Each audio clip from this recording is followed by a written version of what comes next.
Today, with the stroke of a pen, our laws will catch up with our future.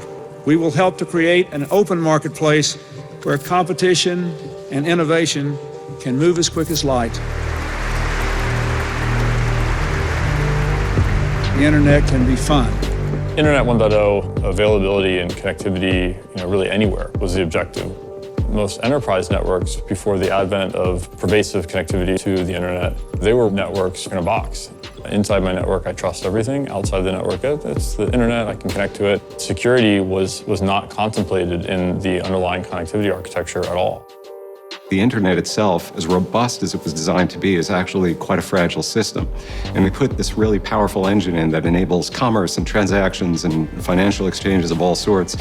But it was an afterthought to introduce the braking system. August 17th, 1996, we have the honor at the Department of Justice being the first website that was hacked. I'll never forget that because it was the naked body of Jennifer Aniston with the head of Janet Reno.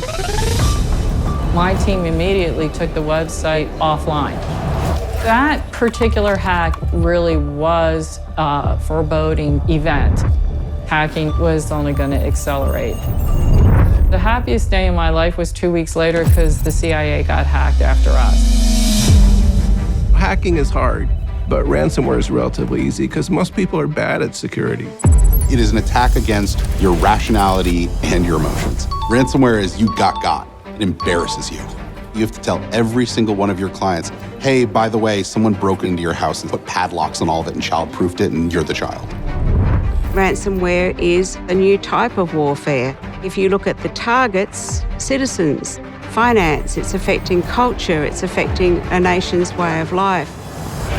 We have a problem in the US in that we are designed to win the wars of the 20th century. Unfortunately for us, the Russians have figured this out. When an organization comes and shuts down one of our pipelines, that was an attack on our national sovereignty. Why build aircraft carriers and physical weapon systems these days when a group of highly skilled cyber attackers can gain access to the off switch? Back in the day, of course, you had to be a sophisticated cyber actor, but no longer. You and I right now can go on YouTube and find a video about how to use the tools that they use. When was the last time we actually saw crime rise to this level? Sometimes the only way to find a ransomware gang is to follow the money. Today, these ransomware actors spend a lot of time trying to move that money across the digital blockchain. You can see who they do business with, who calls who pays who answers to who. You literally follow the money.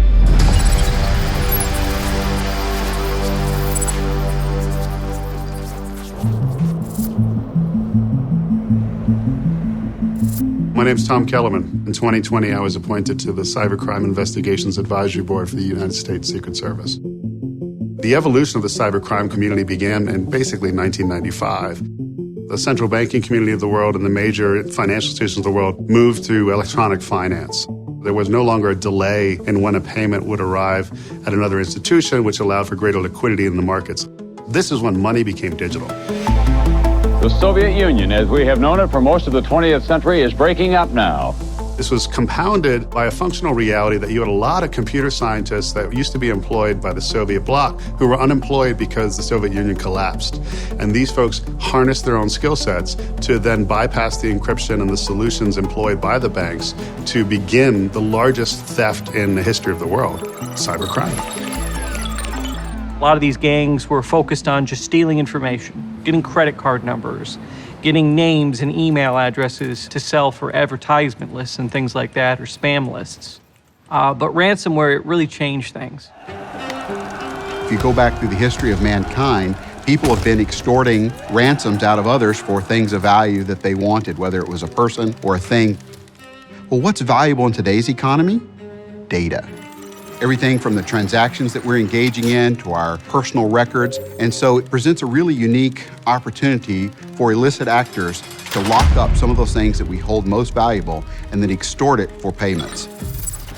All cybercrime at its core is about unauthorized access. But in terms of using that access to prevent the organization from being able to function and to hold as hostage, that has been a relatively recent phenomenon.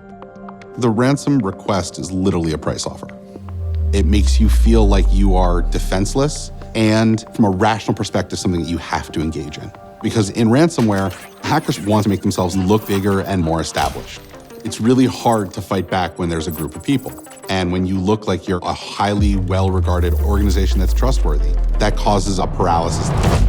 They find a note on their machine, everything is encrypted, and they have a little Word doc that says, "Hello, you have been hacked by XYZ."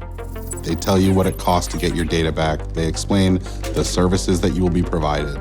They tell you, for all questions, direct them here. They want to be someone that makes you feel as though you're going to be trusted and your money will be in a safe place.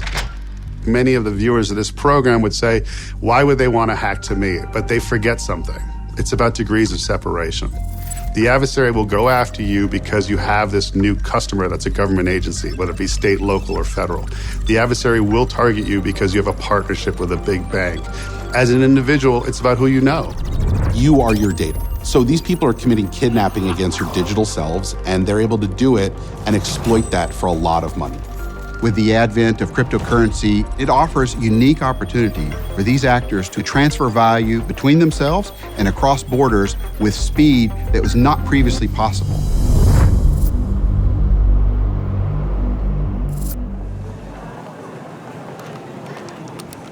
This is an official statement that has been released, and it starts with, "Happy Friday, everyone."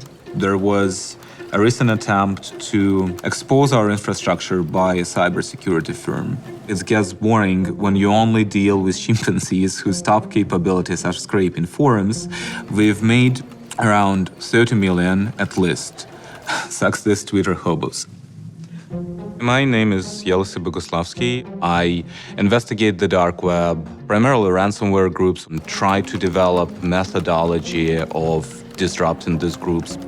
When we talk about cyber criminals, it's important to understand that most of those people are just usual people that at some point started to do something wrong.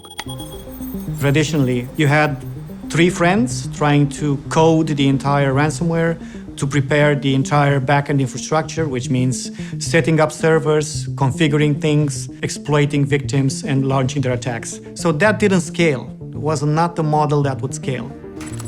Ever since the recession of 2008, the cybercrime community and these cartels began to modernize their operations, their organizational structures, become more sophisticated in how they deliver services.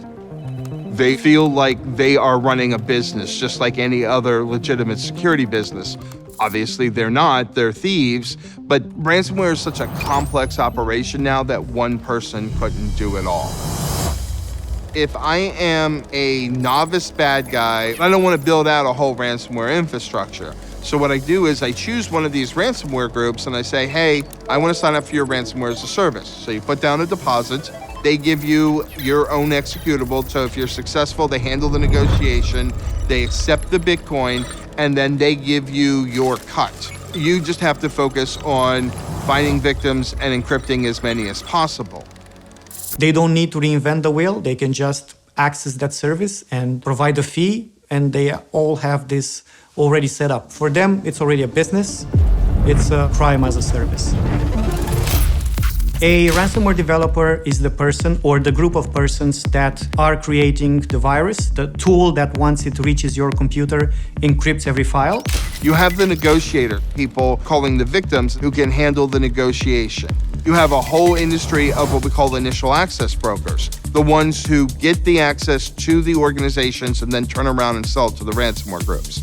You have the money launderers. They do the exchanges for you to get that money and legitimately use it. Then you have all of what they call the affiliates. They are the ones carrying out the attack with spam, phishing, exploitation, doesn't really matter. So it's a very well organized underground world. A recent attack on Sony Pictures Entertainment could be the most disastrous computer hacking in Hollywood history. The attackers, likely working on behalf of a nation-state, are accountable for several of the most harmful attacks in history, including the attack at Sony Pictures, the cyber heist of Bangladesh Bank, and the creation of the WannaCry ransomware. For a worldwide organization like Sony to be locked down, have films leaked that weren't even released, to have emails released that were very sensitive that brought down careers. The impact of it lasted years after, and the problem keeps just getting worse. There's a lot of reasons for it getting worse. One of the main reasons is a lot of simple-to-use tools have just gotten into the hands of different gangs that have done traditional cybersecurity scams before. You are also seeing state players starting to get involved as well. My name's Jim Lewis. I spent a long time working for the federal government agencies. War between great powers has changed because of technology and largely because of cyber technologies. There's a close connection that they take advantage of by using cyber criminals as proxies, a useful tool. They lean heavily on the cybercrime cartels that exist within their sovereign boundaries and use them as national assets, so long as they abide by the 3 rules. You don't hit anything on the sovereign territory of the government that's protecting you. When you have access to a system that could be useful to the intelligence services, you share it. And when called upon to be patriotic, we will challenge you to attack specific target sets. Those 3 rules allow for the major cybercrime cartels, many of which are behind the ransomware being launched against U.S. companies and citizens on a regular basis. That's how they achieve untouchable status. We're at a crossroad. Do we say it's purely crime, or do we say that there is a broader national security interest at stake here? There's a ransomware attack somewhere in the world every 11 seconds. The cost of this, and this is simply the immediate cost of ransomware, is in the order of $20 billion over 2021. So long as we have systems that can run code, we're going to have bad people attacking and exploiting those systems. And they're going to come up with more creative and inventive ways of succeeding in their job, and we're going to come up with more creative and inventive ways of succeeding in our job. The point here is to try to shift the balance of power. The point is to try to change the economics of it to where it becomes more attractive to a cyber attacker to use their skills for good rather than for bad. Make the cost of what it is that they're trying to do so great that they realize that they would probably have a better time just getting a job as a developer at a legitimate company rather than trying to be a cyber criminal. The issue is that you can become an IT guy and make $2,000 a month, or you can use exactly the same skill and do $20,000 a month in a ransomware gang. With civil war, with revolution, and with societies going to the same loop of corruption, they essentially try to use cybercrime as a competitive advantage in life. There are only 2 types of people in cybercrime, those who are paranoid and those who are dead. You adapt to that both mentally and physically pretty quick.